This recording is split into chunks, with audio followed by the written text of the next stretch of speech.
There once was a little girl. Her name was Lorelei. She lived all alone in a house made of stones and a garden where she could play.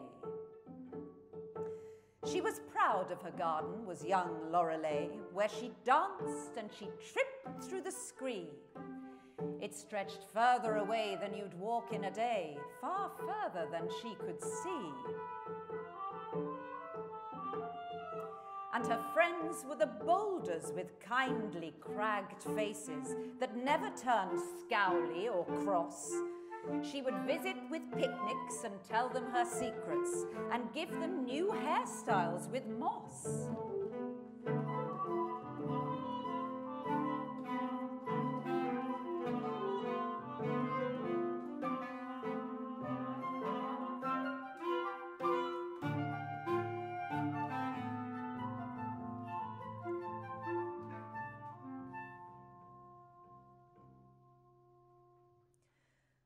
Oh, but she was lonely.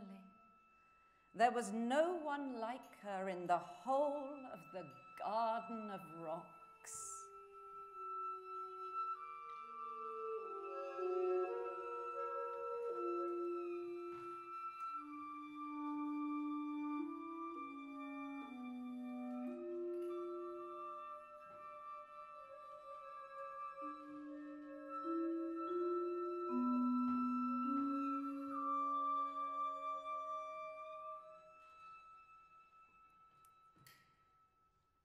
So one day, Lorelei pulled on her gloves and her furs,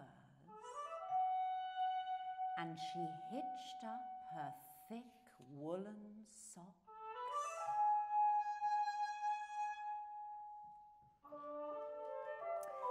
And she set off in search of she didn't know what. Yes, she struck out, she didn't know where.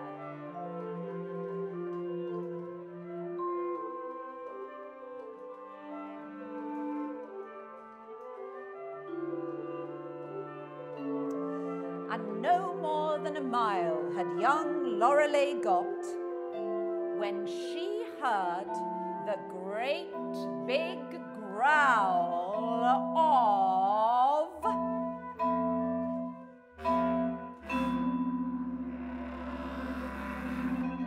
a bear.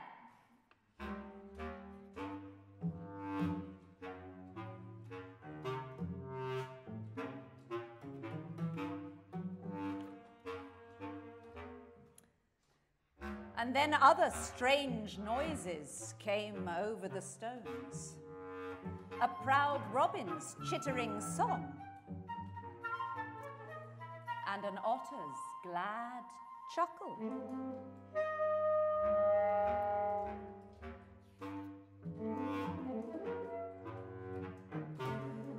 A deer's bleating tones. And lastly, a clock's deep ding-dong. Young Lorelei quickened her pace just a tad, while this strange music rang in her ears.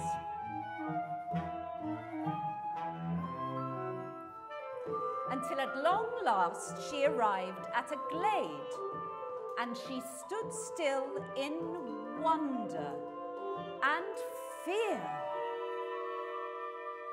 There, in a circle just 14 feet wide, the creatures cavorted and played, and they gestured to Lorelei.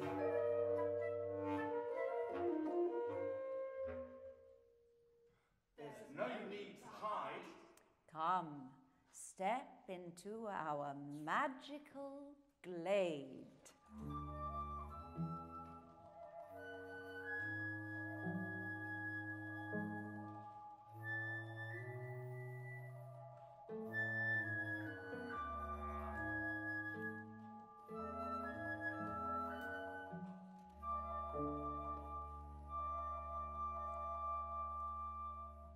Well, young Lorelei stepped nervously out into their midst.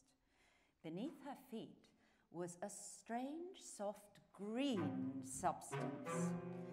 Nothing like the harshness of the stones she knew so well. One by one, the smiling and somewhat bemused creatures introduced themselves, except for Grandfather Clock, who groaned and said, "I can't possibly introduce myself until the stroke of the hour." "Oh, don't mind Grumpy Boots," chuckled Otter. "Tell us, what is your name?" "I'm Lorelei."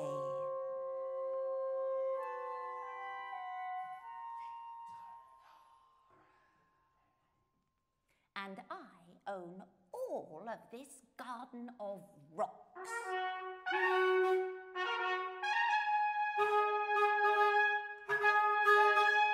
Well, at that, the creatures fell about laughing. "Come, Lorelei," said Otter, wiping tears from his eyes. "I think it's about time someone told you how this garden of rocks, as you call it, came about." "You see, Lorelei," said Otter, "once upon a time, there were lots of otters like me. There were lots of bears and deer, and robins too. Grandfather Clock once lived in a house where, believe it or not, lots of people listened to what he had to say every day. But, well, one by one, they all disappeared.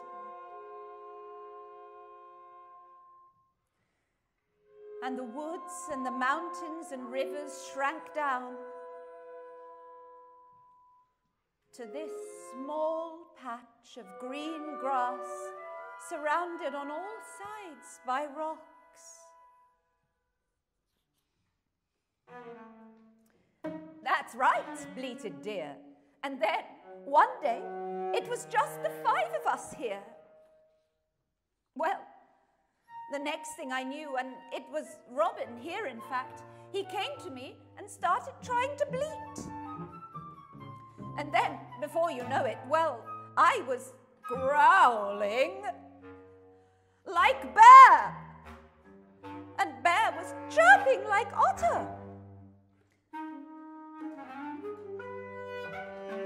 And Otter was chiming like Grandfather Clock. And even old Grandfather Clock was joining in and trying to chitter like Robin. And so we started being able to understand one another.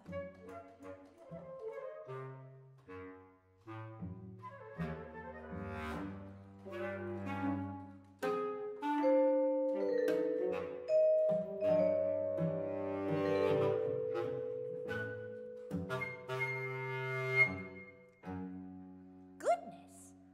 Oh dear, cried Lorelei. My head is swimming. And then yawning. It must be time to go home. And the creatures waved her goodbye. But I'll come back and see you first thing in the morning. And she left with a gleam in her eye.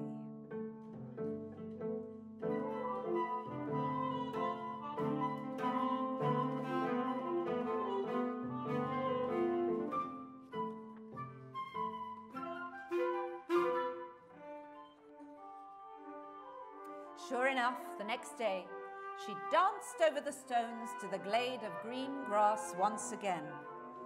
As she approached, she imagined the tones of her wonderful newfound friends.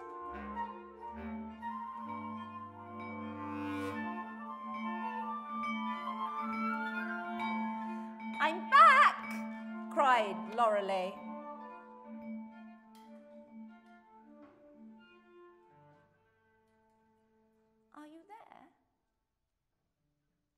Then she looked from face to face and saw that the creatures were staring back at her with glum eyes.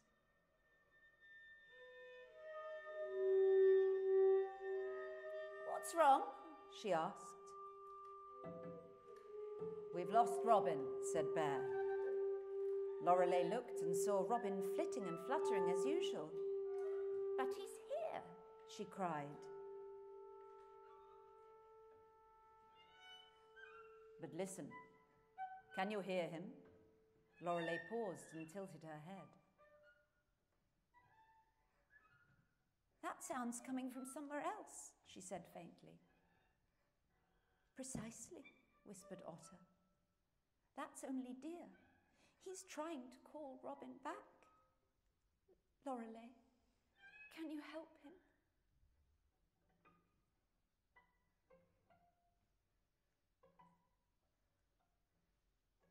"Otter!" cried Bear. All of a sudden, "We've lost Otter!" "How can you tell?" whispered Lorelei, fearfully, staring at Bear. But Bear isn't listening to her. He is trying to call Otter back. But before long, Otter falls silent. And then Deer, too. "You see," croaked Grandfather Clock as Bear's sound disappears too, "the hour is nearly up for all of us."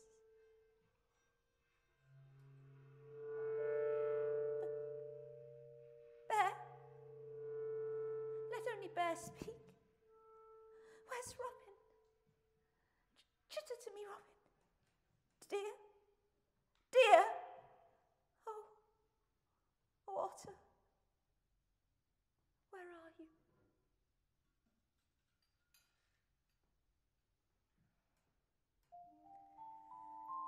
But if you venture over those same stones today, and you hear the dull chimes of a clock,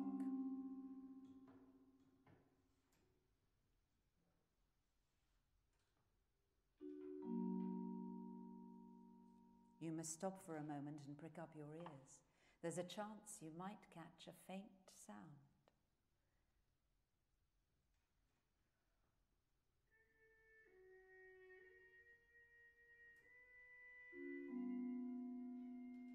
It is Lorelei calling her friends through the tears as she roams the barren